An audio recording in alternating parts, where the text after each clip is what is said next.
Warning, censorship. Warning, censorship. Warning, censorship.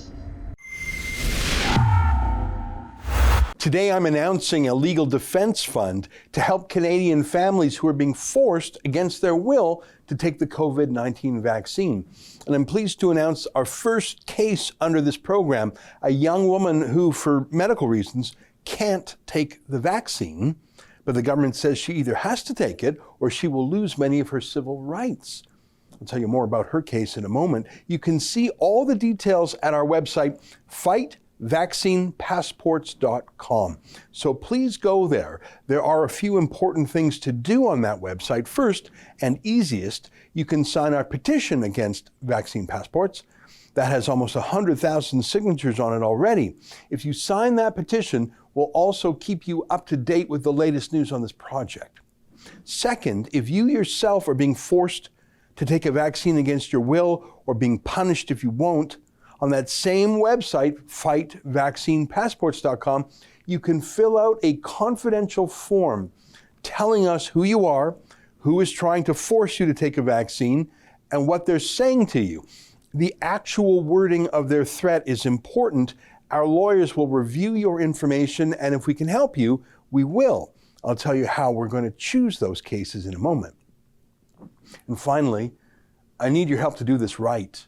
We need the best lawyers who know the law and the Constitution and how to strategically fight this and how to fight it quickly with the best chance of winning and setting a precedent and rolling back these vaccine passports. So we need to hire the pros, not volunteer lawyers who mean well but aren't proven winners.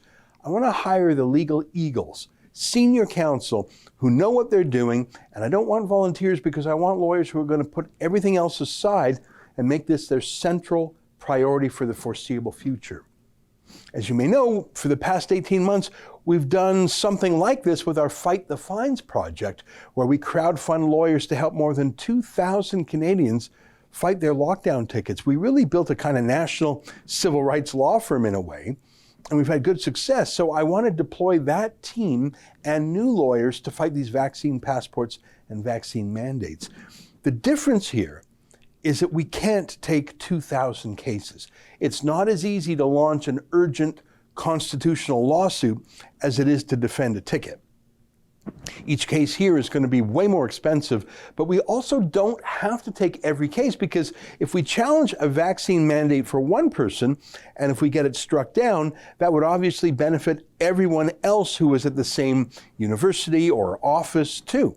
So for example, we only need one student plaintiff at any given university, not every single student there, right? So if we choose our cases strategically, a win for one case could actually be a win for thousands or even millions of Canadians. Like BC's outrageous and clearly unconstitutional vaccine passport that violates the rights of 5 million British Columbians. But we only need one case to challenge it. And by the way, I think we found her already.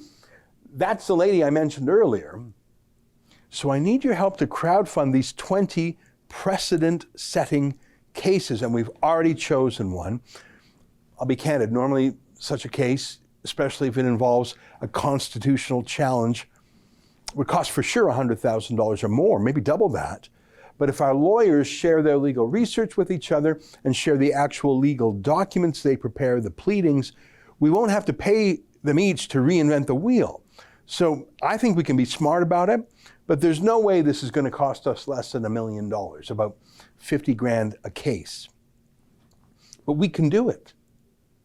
I mean, we have to do it, right? Because no regular family could afford to do this on their own. If you can help even by chipping in $20, or if you can, $100 or even more, please go to fightvaccinepassports.com and you'll get a charitable tax receipt for it from the CRA charity, the Democracy Fund. So a $100 donation would only cost you about $80. None of the money goes to Rebel News, by the way. It all goes through the Democracy Fund, and they pay the lawyers directly. Okay, let's do it. Let's crowdfund $1 million to fight the vaccine passports with a team of smart lawyers from coast to coast. Let's find the 20 best cases, and by that I mean the most sympathetic plaintiffs and the most outrageous institutions imposing the most abusive rules. I mentioned we have our first case already, a woman who for medical reasons cannot take the vaccine injection. Her doctor says it could be deadly to her, and yet the province of British Columbia refuses to give an exemption for that. So she's banned from living her life. I was also asking about, I'm just curious about exemptions. I haven't had a whole chance to look at all the details here, but if someone cannot be immunized, is there an exemption? If someone does not want to use the vaccine due to religious reasons, is there an exemption?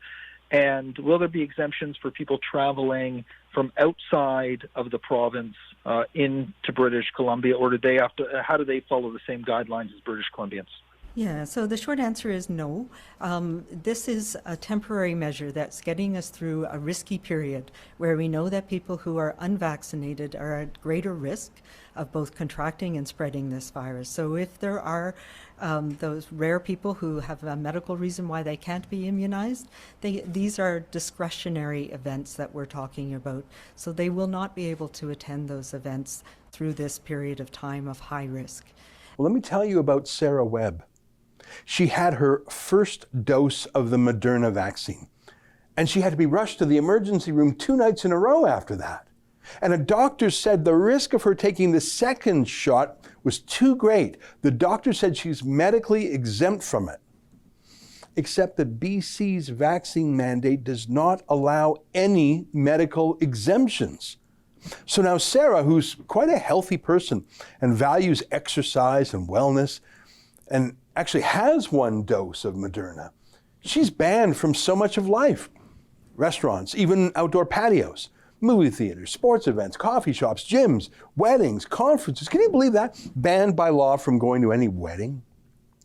So that's what I mean by a strategic case. A sympathetic person, an atrocious vaccine mandate by a government that's abusive to people with legitimate exemptions. That's a strategic case.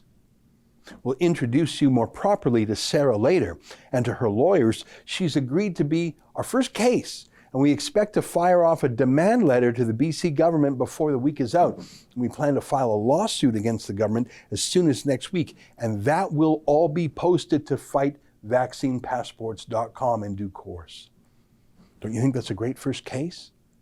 A woman who really needs our help, but just as importantly, a woman whose case could set a precedent to free so many other people from this.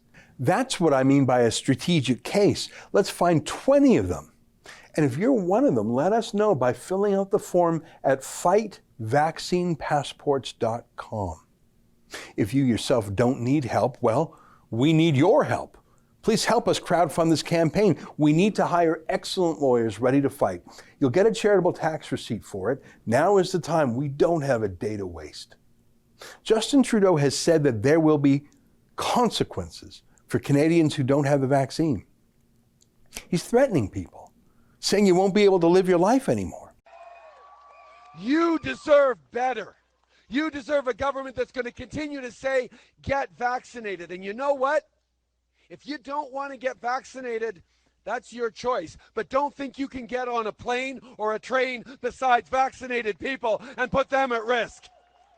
I'm sorry, that's just not the Canadian way. We respect individual choice. We don't force people to take medical procedures, and we respect people who have reasons that they can't or won't take the jab. Even if those people are a small minority, especially if they're a small minority, we protect their rights too.